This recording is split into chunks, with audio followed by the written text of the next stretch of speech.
Okay, for this video, I'm going to be going over how to turn on backface culling so that you can look through the back faces of an object. This is really good for interior stuff. If you're doing a room and you want to be able to look through it, set up your camera so that you can see the entire room without having to mess with any camera settings. So this is also good for like asymmetric views. So let's go ahead and get started on that. I'm going to add just a plain cube. I'm going to scale it up. I'm going to squash it down as if this is a room. Let me just bring it up. So now, if I add let's add an area light. I'm going to edit it in my light editor. A little bit easier. Let's look through the window, click on this, F. Zoom out. Okay, let's set this up. I think right here is good.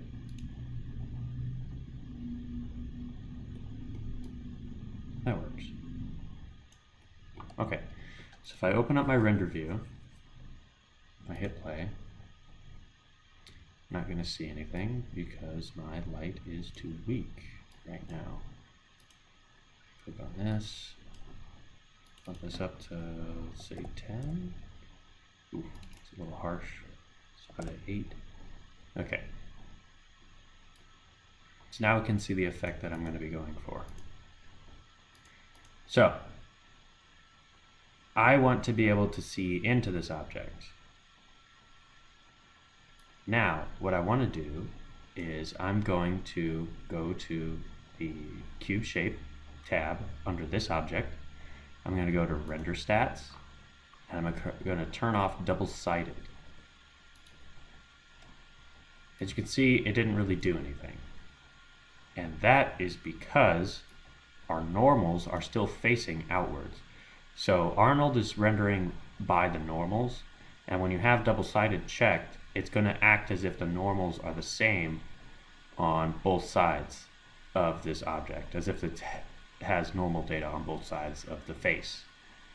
So I'm going to go into face mode. I'm going to select this object. I'm going to shift right click, face normals, reverse normal. I'm going to actually, instead of doing that, what I'm going to do is I'm going to delete this face. So now you can see it did something really weird. If I give myself just a regular sky, backface culling is working. So as you can see, it is only showing the faces that are facing towards the camera. It's not rendering out these back faces. However, if I turn on alpha in the render, it will be rendering them out. Here we go. Oh, it's going to be rendering out the sky too. Let me turn this off. And turn. Yeah, there's the alpha. So it's not rendering out the faces. This is important for doing masking and things like that.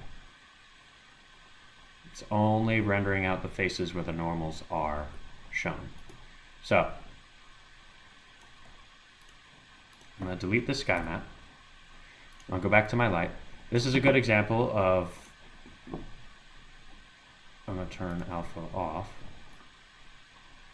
So lights will only cast light as well on faces that have normals on them, or where the normals are facing. So it's not casting light on this back face. But I don't want that. So I have double-sided turned off. What I'm going to do is I'm going to go to face. I'm going to select this whole thing, shift right click, and reverse normals. So now as you can see, if I turn back on my physical sky, I have a view. Let me stick this, let me dock this window. There we go. Whoa. I don't need you quite that big. Okay. So as you can see, I can now look through the walls of my room. However, if I delete this sky, which I recommend you do whenever you're doing an interior room, you will see that this wall, even though it's invisible or it can't be seen, this light is still interacting with this wall. So it's only casting light. It's hitting this rim and it's bouncing and going down and creating this effect. However, we don't want that. So we want to be able to light this entire object or this entire room. So what you have to do is you have to come over to the light and turn off cast shadows. However, this can cause another problem. If I turn off cast shadows, this is a good way to just fill an area with light. So what I would do is I would scale up this light. I would increase the intensity or the exposure again.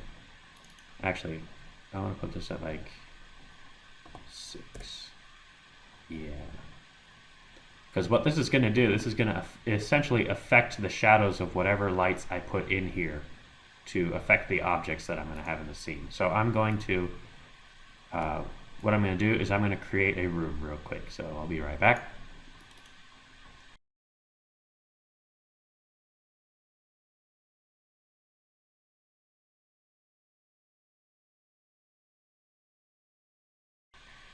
So,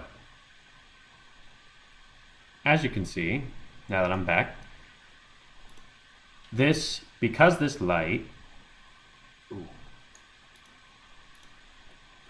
this light has no cast shadows on it, all it's doing is filling the room with light. And this object right here is not getting any shadows cast. So if I move it around, you can see it doesn't cast a shadow. That's not what we want.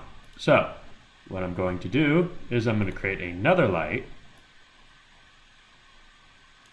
I'm going to go into my light editor.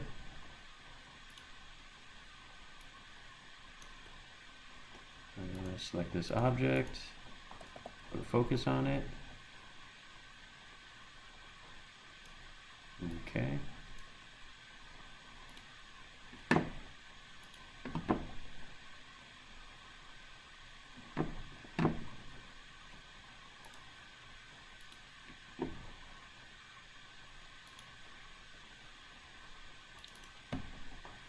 Now I'm going to bump up its exposure, and there we go.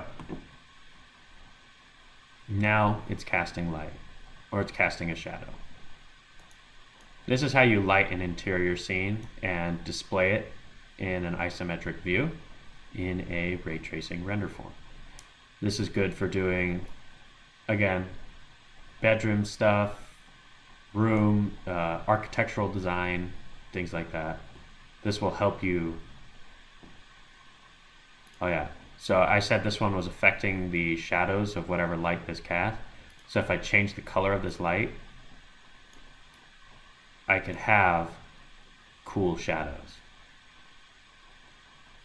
Whereas this light, essentially, it casts my light. Yeah, so I could bump this exposure down a little bit more now to like, let's say 4.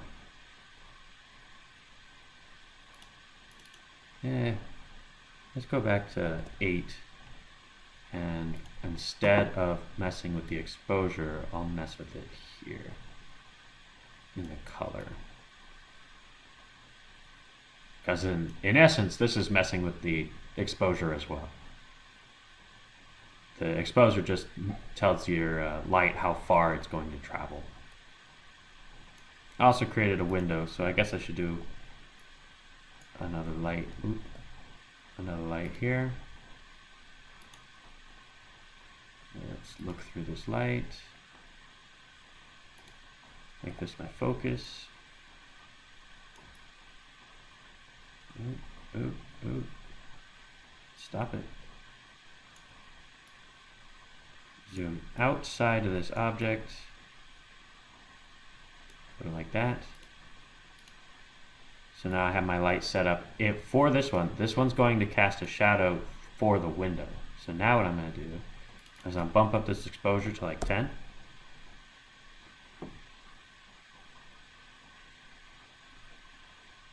I'm going to turn the spread down by quite a bit. I'm actually going to put this exposure at about 8.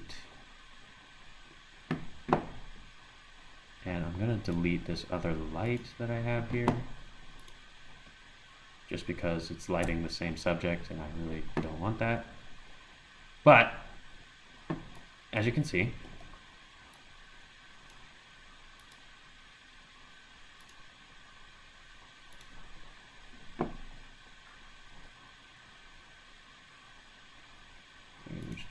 color temperature, I'll make it a warm light. I'll bring this to like 6. And I'm going to brighten this up a bit. There we go. So we can get some really cool effects with lighting by using this style of rendering. Like I can get a creepy alien abduction view. And I could put God rays in here, make this look really just nice mood piece, even if it is just a cube. But anyway, so that's how you turn on backface culling, and this is the methods of which, a couple of methods that you would use it for. I hope this video was helpful, and I will see you in the next one.